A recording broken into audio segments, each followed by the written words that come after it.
GenCon is it's like 2 weeks away at this point, feels like. However, as is becoming tradition, the family will be okay, stopping a little, staying over in Wisconsin for a while uh, before I head out. Although this year is my first year in a while where I'm going alone stag, which I guess doesn't really matter. Um, doesn't matter because I'm going to be running games like 12 hours a day every day at Gen Con, which is going to be long days. However, last year I made the mistake of doing like a bunch of different types of games in the same day. It was very hectic. Like, for example, I think I did one or two games of Mothership, and then a game of Morkborg, and then I ran a game of Cyborg, something like that. There's a lot of hopping around. This year I'm keeping it all to just one game per day, and only running one or two total different games. I'm doing Mothership Thursday and Friday, and then Shadow Dark Saturday and Sunday. And it feels much less overall work to get done. Last year, I also went through I'll say the hassle, I didn't mind, of 3D printing and painting miniatures for some of the games, and also came out with a bunch of extra 3D models to give away. Because it's not hard to do. Like, if you're printing one mini, you might as well print like four, right? Just to cover for, like, in case there's mistakes or something breaks. It's good to have extras. So the effort of printing out a couple extra minis to give away was not a lot, but carrying them at Gen Con was a big deal.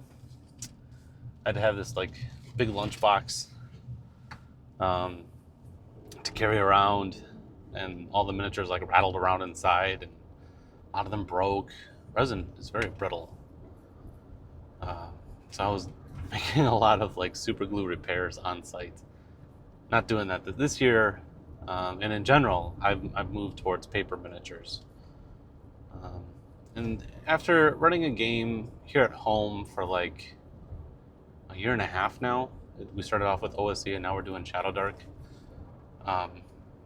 Yeah, at first I really enjoyed printing and painting models to bring to each session, but it was really hard to stay ahead and to keep up with like the demands of like what I needed to make for each session, you know. So at home I've made the change to printing models, and now I think after a lot of experimentation, I think I've come down to like a process that I really like. It's taking sticky. It comes out of the printer, but it's like sticker photo paper that you can peel and stick, and I stick it to a piece of cardstock, kind of like the material you get on like a cereal box. Although I bought a bunch of 8.5 by 11 sheets of this stuff. And so you just sandwich the front and back of the mini onto this cardstock, and it makes for a very rigid paper miniature, a little bit more robust than like printing on like regular cardstock paper or whatever. Plus, I kind of like the glossy. It's a nice shine. I might experiment with some of the matte picture paper. Anyway, so for Gen Con, all the miniatures and stuff like that are going to be paper minis and printed in this fashion, which is much less to carry. So like last year I was carrying like everything around in like this big tote box thing, and this year I got it all down to like I think they're like business card holders or something like that. They're like little pencil cases, um, and just one per the game I'm doing. And I'm doing 4 games, so just like 4 of those. It's very minimal. And I'm also been experimenting with. I have both. I like to use a VTT for my games. So I have a portable monitor, like an 18-inch one, to lay on the table, which is super functional and fits in my backpack. The picture isn't so great, and I figure since I'm going to be like stationary for 12 hours a day, I might as well go for like that much better of a presentation. So I also am bringing, it's technically a desktop monitor, but it's the most portable one I can manage. And I have it working off of like a really big USB-C battery, and it should hold a charge for an entire session. Just recharge between sessions, no problem. So while I'm recharging, the batteries are recharging. It should get me through the day.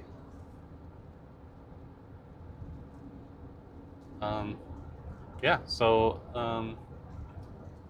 I feel like this has been a year of like refinement, where last year was like, see how crazy I can do it, all these different games with a really crazy schedule and all these big models, and it made for a cool presentation and some very fun sessions. But I feel like I was hitting like a point of diminishing returns. So this year I'm sort of refining it down to like, 1, what can be carried around simply, and 2, what is a little bit more durable to haul to GenCon, and to durable for me, like me and my brain. So I get all so much mental fatigue.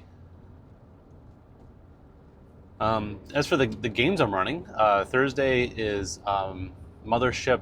It's a game called Aurora by, I believe the author goes by the name of Slow Quest. I've run this one a bunch of times at home. It's a lot of fun. It's a very fun one-shot. Spoilers. The premise is basically around like the players form a crew of like stowaways. They steal aboard the ship called the Aurora, and when they come out of cryosleep, they're like in like a hidden cryosleep chamber in the cargo hold. The ship is like boiling hot, and through a little bit of exploration, the players, the stowaway crew, figure out that the Aurora feels kind of abandoned, and it's also like slowly sinking down into a blue star. And there's it's a literal race against the clock, because you set a 2-hour real-time timer for the players to figure out a solution for the sinking ship. And then, of course, there's all sorts of other shenanigans that happen as the players scramble to find a way to like salvage the situation, right? As Mothership tends to go. So on Thursday, I'm running Aurora 4 times between 9 a.m. to 9 p.m. with like no breaks in between. It's 4 3-hour sessions. So I figure with a 2-hour real-time timer, that's a half hour of padding before and after, And then Friday, I switch over to running one of my favorite long form sessions, which is Dying Hard at Hardlight Station. It's cool. It has like 2 progressing threats on this space station called Hardlight Station. One is like an alien threat, and the other is a human threat. And I think they both do a really good job of sort of like encapsulating the problems that Mothership stories tend to be about. It's a really good I'm searching for the word, like a really good best of like what Mothership has to offer. And I'm doing those 3 of them in 4-hour sessions with like an hour buffer time between, so that feels a little bit more comfortable. And then Saturday, I'm switching gears over to Shadow Dark, and I'm running the Wavestone Monolith. It's one of the like one-page adventures that came with like the Kickstarter package. I'm a big fan of it. It's kind of a cool dungeon with like a really creepy atmosphere and stuff like that. However, to like make it last 4 hours, I've sort of padded it with like a lot of adventuring and story that goes into just getting to the monolith. And I play tested it once with my at-home table. It was a lot of fun. I borrowed a lot of inspiration from my Sunday game, which will be Fallcrest Abbey, which is a pretty popular OSE dungeon crawl, which I have adapted for Shadow Dark. I've run Fallcrest Abbey a couple times at GenCon, and I've run it a couple times at home, all for using Old School Essentials rules. So this will be like a first time adapting it to Shadow Dark. Going into it and like doing the setup wasn't hard at all. I think one of like the strengths of Shadow Dark that people don't really talk enough about is like how adaptable it is. Like the critics of Shadow Dark will say like, oh, it's so simple and there's like really like nothing to it. But what they're like not realizing is like that's actually like a strength. Being adaptable to like whatever the table wants to do with it is a really cool feature of Shadow Dark.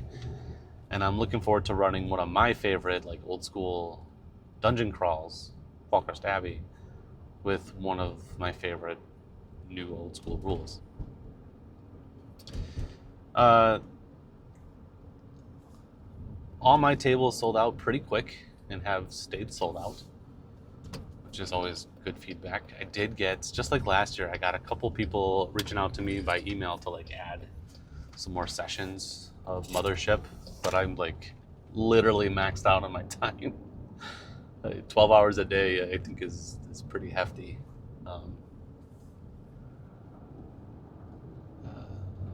I still wish I could find a way to help these people out, because I get a lot of people saying like they're big fans of Mothership, what the game is and like what it's about, but they don't get a chance to play at home. It's kind of a bummer. I just kind of feel compelled to help if I could.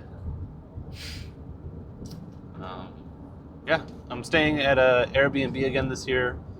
I feel like my good luck is finally starting to run out with Airbnbs. I've never had it happen before. I'm aware of the risk of cancellations, but it's never happened before. But this year I had 2 reservations cancel on me, and each time I have to rebook, it gets a little bit more expensive. And the fact is, I price my tables at GenCon to like just high enough to sort of like break even with what an Airbnb cost me. The game I like to play is to attend GenCon at like 0 cost to me, totally break even, maybe even get like a little bit of pocket change. Not a lot, just a little bit. And if my current Airbnb reservation cancels on me, I don't know what I'm going to do, because I won't be able to afford a new one. And I'll be honest, I think the hotel fees for GenCon are just kind of outrageous. I don't understand. I mean, not to yuck at anyone's yums, but I don't understand how anyone could or want to afford hoteling fees for GenCon. It's just crazy expensive. And I also wouldn't feel comfortable raising the prices of my tables any more than where they're already at.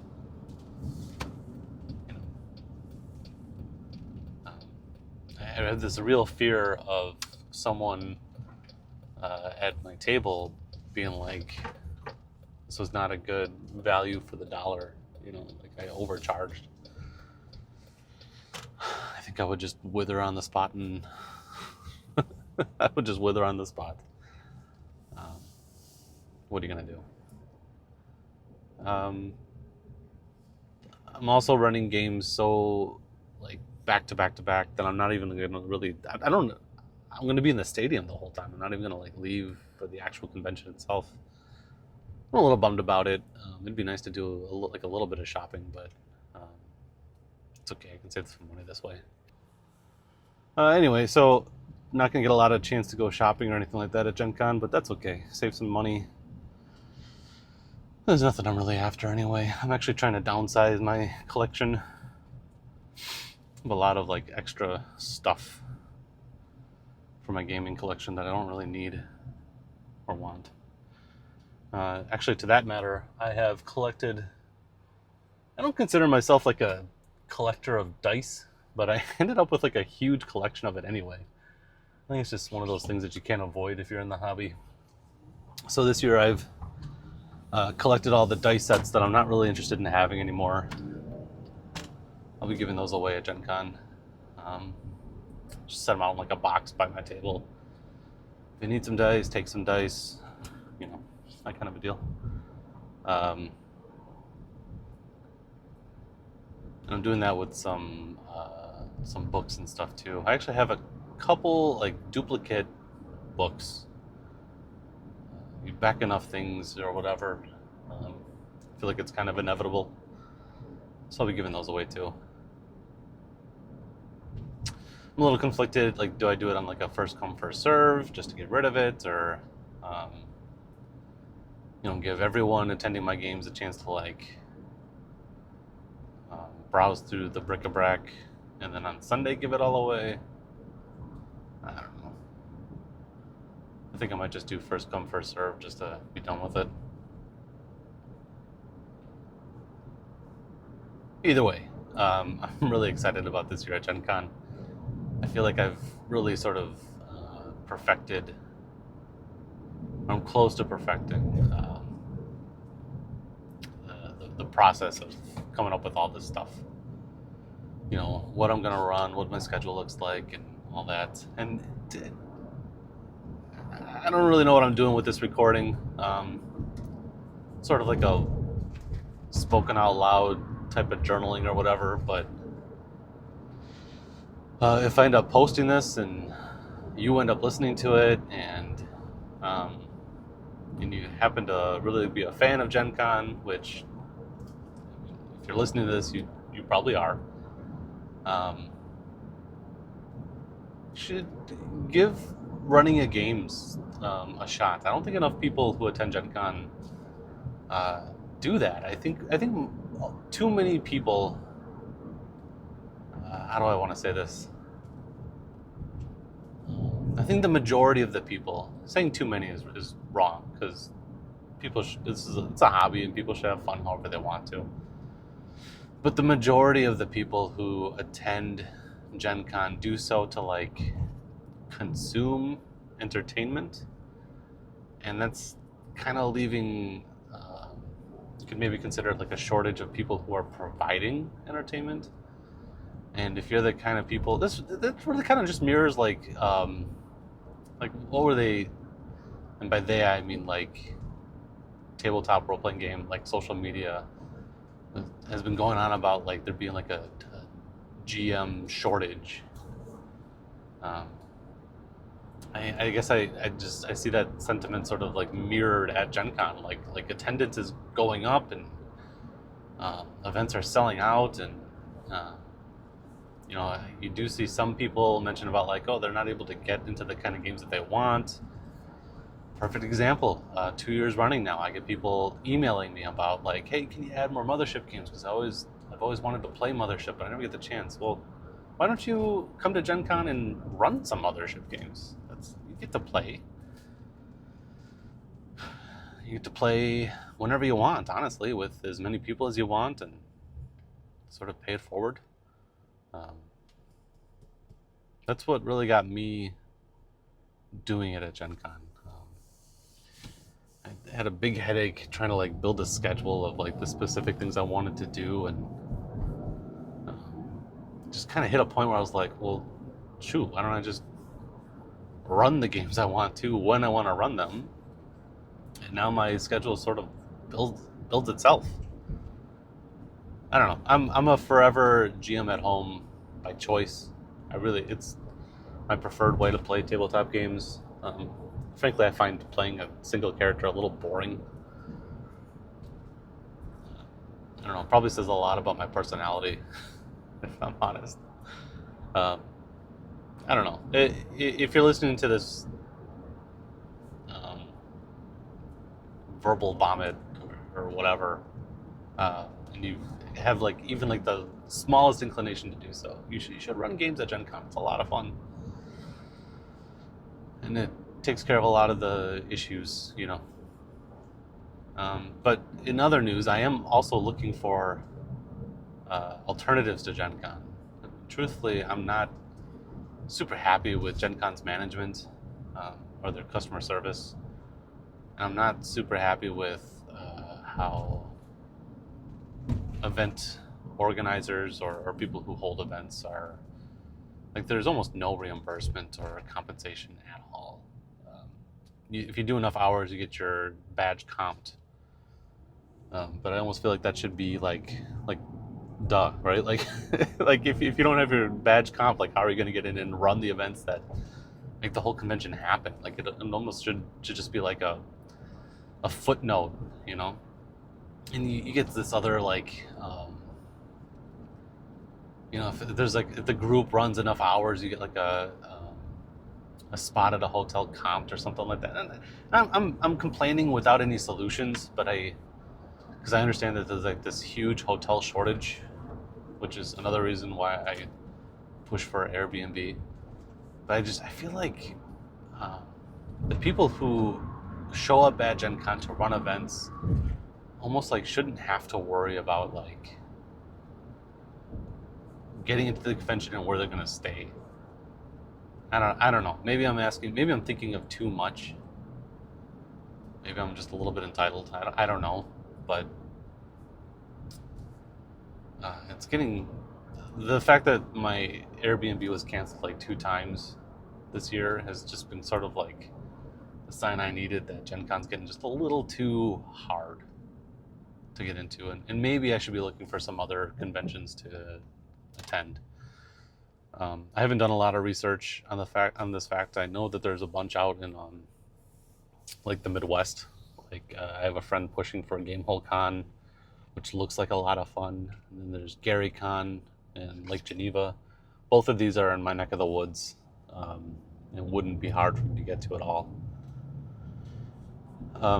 Not my neck of the woods, but that's back towards home, where I come from. If my Midwest accent wasn't obvious enough. As for my actual current neck of the woods, there's Nova Open I have my eyes on, which seems to be like a convention that's mostly built around wargaming, which is cool. Not really my cup of tea, but it's cool. I'm not a fan of 40K, but I do like Kill Team. Anyway, it looks like Nova Open is pushing for including a couple more tabletop games, which would be easy. I don't know. The atmosphere around Nova Open seems a little bit more representative of the area it's in, I guess. Like when I considered joining Nova Open to run some events, I had to like sign like a non-disclosure agreement and stuff like that. Just sort of made me like flinch, you know. It's just like, what am I signing? You know, it's very corporate. And at the time, you know, like I'm still doing games at GenCon, so I was like, well, I don't need to jump through any hoops to run a game. I'll just default back to GenCon, no problem. So I just sort of like let Nova Open just like fall off the side. But maybe I should look at it again. There's also Awesome Con out here, which when I went, I was kind of surprised to see that there are some tabletop games in like a big open room. So it's at least a little bit represented. And it would be kind of cool if Awesome Con is like pushing for more of these kinds of events to like be there as it like grows up. Does that make sense? Because I think Awesome Con really kind of skews more towards like anime and cosplay and whatever genre of convention you would use for like meeting celebrities, right? Like there's a lot of like celebrity signatures and stuff like that, and definitely not my cup of tea. But again, I'm not yucking on anyone's yums.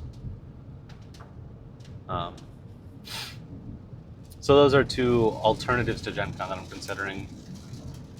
not two. That's actually quite a few, maybe like four. But I need to do like a little bit more looking around to see what other options I could have.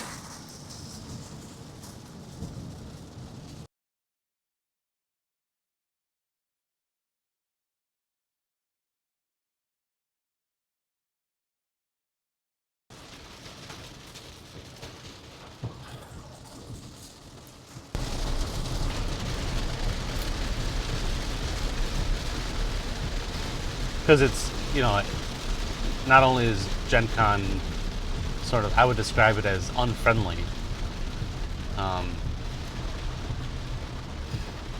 but it's also like logistically getting harder to like peel away from the wife and the kids. I have a couple kids. It's kind of weird. It's weird to describe it as a couple kids. I have 3 kids, and they're all getting older and into like grade school. And now I'm noticing that our family vacation plans are sort of falling into lockstep with their school schedules, which is something I hadn't really thought about as they've been getting older, but it's sort of sneaking up on me. And Gen Con happens right when we would be doing some other family planning, some vacation planning stuff. So,